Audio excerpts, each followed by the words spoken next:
Well, let's talk to Matronic, who's the lead singer of the Scissor Sisters and gay rights campaigner. Matronic, I mean, clearly this is an absolutely appalling beating that Pussy Riot's received, but there's been relatively little international reaction. What should be done, do you think? I'm not exactly sure what should be done, except for people to voice their outrage at this point. It seems like oftentimes, currently, the more vocal the opposition gets, the more flagrant the attacks on Pussy Riot and gay rights activists in Russia.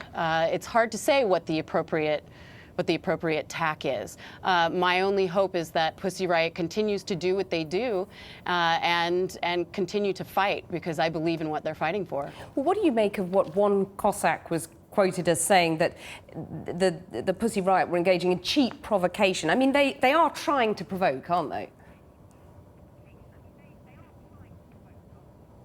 I think they're trying to protest, indeed, but I don't think that they're asking to be beaten with whips. I don't think any protester is asking to be beaten for voicing their beliefs, nor do I think they should be beaten for voicing their beliefs, no matter what their beliefs are.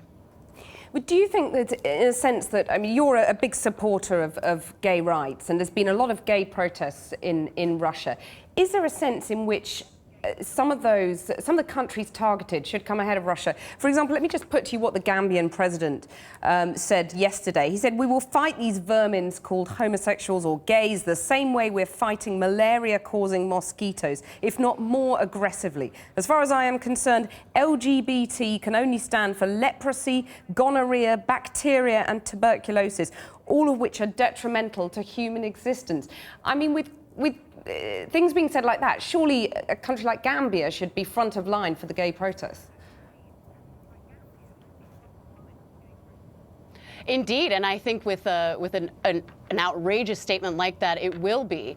I think really only in the last few years have any African countries come to the fore on the world stage politically, and with these kinds of instances, there will be a lot more international attention focused on them, definitely. But do you think there's been too much focus on Russia in recent weeks, or have you got to take any opportunity you can to raise these issues?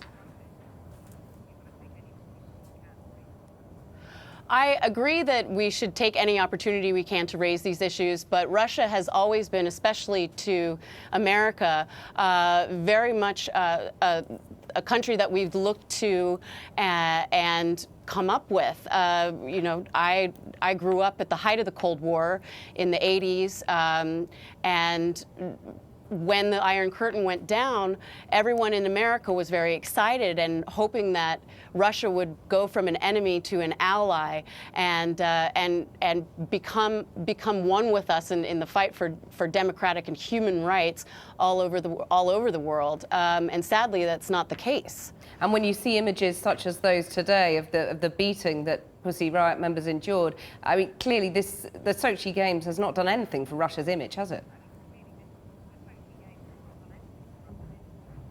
Not at all, and with laws like this, it's going to continue to worsen. My fear is that the militancy with which these groups are being marginalized will then cause them to become more militant, and we are going to see bloodshed, and we're going to see innocent lives lost in the crossfire.